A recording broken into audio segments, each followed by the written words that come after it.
ఆంధ్రప్రదేశ్లో ప్రభుత్వ ఉద్యోగుల సంఘాలు జగన్మోహన్ రెడ్డికి వ్యతిరేకంగా పనిచేస్తున్నాయి అంటూ అందరూ భావిస్తున్నటువంటి తరుణంలో రానున్నటువంటి ఎన్నికల కోసం ఈ ప్రభుత్వ ఉద్యోగ సంఘాలే జగన్మోహన్ రెడ్డికి అనుకూలంగా పనిచేస్తున్నాయని, దానివల్ల కేంద్ర ఎన్నికల సంఘం వారి మీద సీరియస్గా ఉందని ఒక వార్త ఇప్పుడు సోషల్ మీడియా మాధ్యమాల్లో చక్కర్లు కొడుతున్న నేపథ్యంలో అసలు ఈ వార్తలో వాస్తవం ఉందా లేదా, అసలు తెర వెనక ఏం జరుగుతుంది అనే అంశానికి సంబంధించి మనతో మాట్లాడేందుకు ప్రముఖ రాజకీయ విశ్లేషకులు, ప్రముఖ సీనియర్ జర్నలిస్ట్ సిఎస్ రావు గారు మనతో ఉన్నారు. సార్తో మాట్లాడదాం. సార్ నమస్తే. సార్ నమస్తే కృష్ణ. సార్, ఆంధ్రప్రదేశ్లో ప్రభుత్వ ఉద్యోగుల సంఘాలు జగన్మోహన్ రెడ్డికి వ్యతిరేకంగా ఉన్నాయి, వ్యతిరేకంగా పనిచేస్తున్నాయని అందరూ భావించినప్పటికీ రానున్నటువంటి ఎన్నికల్లో జగన్మోహన్ రెడ్డికి లబ్ధి చేకూర్చేలాగే ప్రభుత్వ ఉద్యోగుల సంఘాలు కొన్ని పనిచేస్తున్నాయని, అది గ్రహించినటువంటి కేంద్ర ఎన్నికల సంఘం వారికి సీరియస్ వార్నింగ్ ఇచ్చినట్లుగా కూడా కొన్ని వార్తలు అయితే ఇప్పుడు సోషల్ మీడియాలో చక్కర్లు కొడుతూ ఉన్నాయి. ఏంటి సార్ ఆ వార్తలో వాస్తవం ఉందా? సో 100% వాస్తవం ఉంది. ఎందుకంటే సచివాలయ ఉద్యోగుల సంఘాలకు సంబంధించినటువంటి అధ్యక్షుడు వెంకట్రామరెడ్డి, ఆయన ఈ మధ్యకాలంలో డైరెక్ట్గా జగన్మోహన్ రెడ్డికి అనుకూలమైనటువంటి ప్రచారాన్ని ప్రారంభించారు. ప్రారంభించి రాష్ట్రంలో ఉండేటువంటి గ్రామ వార్డు సచివాలయాలు అయితే ఏవైతే ఉన్నాయో వాళ్ళందరికీ ఒక టాస్క్ ఇచ్చారు. ఆయనే టాస్క్ ఇచ్చారు. టాస్క్ ఇచ్చి ఇవాళ 50 మందిని 50 ఏళ్ళకి వెళ్ళాలి, మీరు 50 మందిని కలవాలి, ఈ 50 మందికి చెప్పి వైఎస్ఆర్ కాంగ్రెస్ పార్టీకి అనుకూలంగా ఓటు వేయించాలి. సో ఇవాళ ఎంతమందికి చెప్పారు అనేది సచివాలయం నుంచే రోజు ఫీడ్బ్యాక్ తీసుకుంటున్నారు అనేది ఆయన మీద ఉన్నటువంటి ప్రధానమైన ఆరోపణ. ఓకే. సో వెంకట్రామరెడ్డి సచివాలయ ఉద్యోగుల సంఘానికి సంబంధించినటువంటి అధ్యక్షుడు, బొప్పరాజు ఆయన ఒక లీడరు, అలాగే శ్రీనివాసరావు ఆయన ఒక లీడరు, బండి శ్రీనివాసరావు, సూర్యనారాయణరావు అనే అతను ఒక అతను. వీళ్ళు ప్రధానంగా ఆంధ్రప్రదేశ్ ఉద్యోగుల సంఘానికి సంబంధించినటువంటి లీడర్లు. వీళ్ళల్లో నిట్ట నిలువున చీల్చడంతో పాటు ఈ సంఘాలని లీడర్లను కూడా మెజారిటీ తమ వైపు తిప్పుకోగలిగాడు జగన్మోహన్ రెడ్డి. ఓకే. ఇప్పుడు ఉద్యోగులకి అరియర్స్ రావాలి, దాదాపు 20,000 కోట్ల రూపాయలు బకాయిలు కానీ లేదా ఇతరత్ర రావాలి అని చెప్పి అంటున్నారు. పిఆర్సీ లేదు, ఐఆర్ ఇస్తా ఉన్నారు, అది లేదు. సో సిపిఎస్ రద్దుకు సంబంధించి అసలు ధర్నాలు చేయలేని పరిస్థితుల్లో, ఆందోళన చేయాల్సిన పరిస్థితుల్లో కూడా లేరు. వాళ్ళు భయపడుతున్నారు. వాళ్ళ మీద కేసులు పెట్టారు. ఆల్రెడీ కేసులు పెట్టేసి ఎవరెవరైతే యాక్టివ్గా ఉంటారో వాళ్ళందరి మీద కేసులు పెట్టేసి అణిచివేసేస్తారు. ఇప్పుడు ప్రస్తుతం జగన్మోహన్ రెడ్డిని ఒక్క మాట కూడా అనడానికి ఎవరు ధైర్యం చేయట్లేదు. ఇక లీడర్లు అయితే దాసోహం అయ్యారు ఆయనకి. వెంకటరామరెడ్డి డైరెక్ట్గా ప్రచారం చేస్తున్నాడు. గ్రామ వార్డు సచివాలయాల సిబ్బందితోటి రోజు ఒక టార్గెట్ ఇచ్చి జగన్మోహన్ రెడ్డికి అనుకూలంగా ఎంతమందిని ఓట్లు వేస్తున్నారు, ఎంతమంది చెప్పి వాళ్ళు మాట్లాడారు, తటస్థ ఓటర్ల మీద ఎందుకు కాన్సన్ట్రేషన్ చేయట్లేదు, తటస్థ ఓటర్లని కాన్సన్ట్రేషన్ చేసి వాళ్ళకి ఏమేమి కావాలో అవన్నీ చెయ్యండి, ఇలా మొత్తం మానిటరింగ్ చేస్తున్నారు సచివాలయం నుంచి అనేది ఆయన మీద ఉన్నటువంటి ఆరోపణ. ఇక బొప్పరాజు కానీ లేదంటే బండి శ్రీనివాసరావు కానీ ఎప్పుడో జగన్మోహన్ రెడ్డి వైపు వెళ్ళిపోయారనేది ఉద్యోగుల్లోనే అసంతృప్తి ఉంది.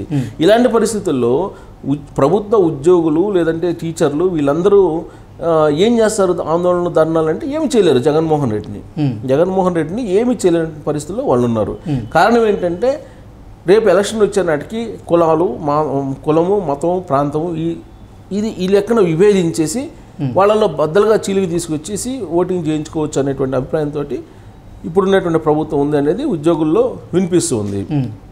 దీంతోపాటు ఇప్పుడు బార్లాగా ఈ బదిలీలు వ్యవహారం, టీచర్ల బదిలీల వ్యవహారం తీసుకొచ్చారు. బార్లాగా ఓపెన్ చేసేసారు లంచాలని. 5 లక్షలు ఇస్తే మీకు ఎక్కడ కావాలంటే అక్కడ పోస్టింగ్ అనే లెవెల్కి ఇప్పుడు వచ్చేసారు. ప్రభుత్వంలో ఉన్నటువంటి కొంతమంది మంత్రులు వాళ్ళు 5 లక్షలు మినిమం పెట్టేసి 5 లక్షల నుంచి అక్కడ ప్లేసులను బట్టి ట్రాన్స్ఫర్స్ చేసుకునేదానికి 5 లక్షల నుంచి 10 లక్షల వరకు వసూలు చేస్తున్నారు అనేది తాజాగా వస్తున్నటువంటి ఆరోపణలు. సో ఇప్పుడు ఎలక్షన్ల ముందు భారీగా ఈ బదిలీలు చేయటం అనేది కేవలం ఈ అక్కడ ఉన్నటువంటి వైఎస్ఆర్ కాంగ్రెస్ పార్టీ లీడర్లకు కొంచెం డబ్బులు సంపాదించుకునేటానికి కార్యక్రమం కింద చెప్తున్నారు ఇప్పుడు ఉద్యోగులందరూ కూడా. సరే, ఏదైనా సరే ఇప్పుడు బదిలీలు జరుగుతున్నాయి కాబట్టి బదిలీలకు సంబంధించి ఖచ్చితంగా ఎవరు ఎంత కావాలో అంత వసూలు చేసుకునేటువంటి కార్యక్రమానికి జగన్మోహన్ రెడ్డి వెసులుబాటు కల్పించారని చెప్పి ప్రభుత్వ ఉద్యోగుల్లోనే వినిపిస్తూ ఉంది.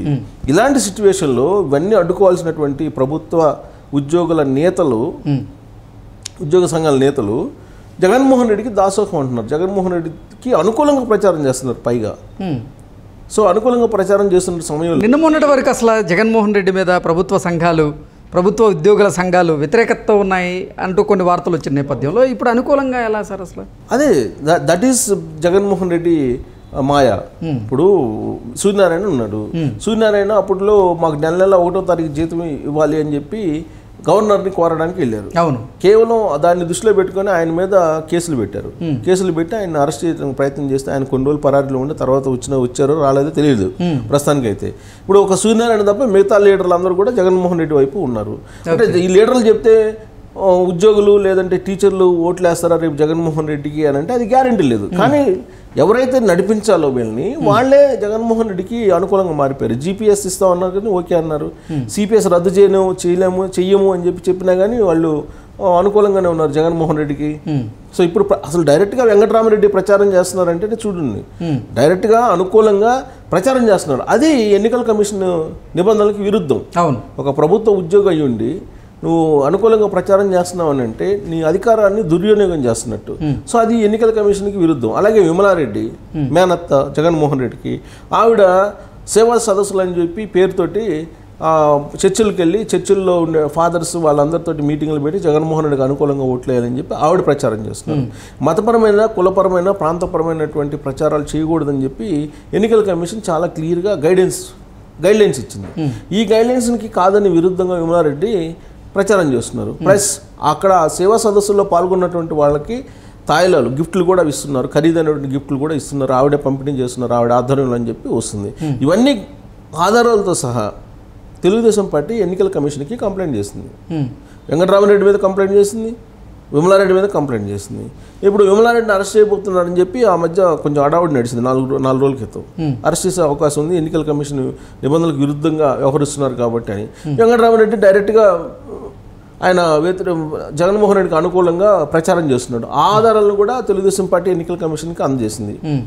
సో మరి రాష్ట్ర ఎన్నికల కమిషన్కి అందజేశారు, బట్ ఆయన మాత్రం ఎలాంటి చర్యలు తీసుకోలేదు. దీంతో కేంద్ర ఎన్నికల సంఘం ఇప్పుడు దృష్టి సారించింది.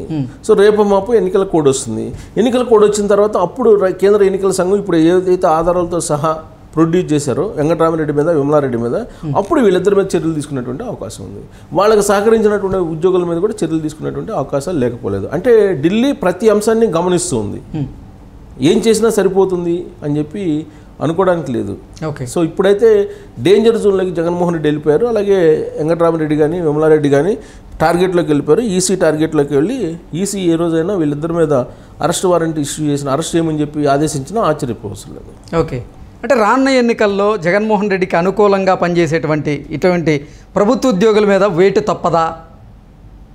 ఆ రకంగానే కేంద్ర ఎన్నికల సంఘం దృష్టి పెట్టిందా అంటే ఏం చెప్తారు సార్? ఒకటి, ప్రభుత్వ ఉద్యోగులు ఎప్పుడు కూడా గైడ్లైన్స్ వచ్చిన తర్వాత ఒక అనుకూలంగా ప్రచారం చేయడానికి లేదు. అవును, ఒకవేళ వైఎస్ఆర్ కాంగ్రెస్ పార్టీకి అనుకూలంగా ప్రచారం చేయాలి లేదా ఇంకో పార్టీకి అనుకూలంగా ప్రచారం చేయాలంటే నువ్వు రిజైన్ చేసేసి వెళ్ళిపోయి ప్రచారం చేసుకోవచ్చు. అంతే తప్ప ప్రజాధనాన్ని నువ్వు జీతంగా తీసుకుంటూ ప్రచారం ఎలా చేస్తావు ఒక పార్టీకి?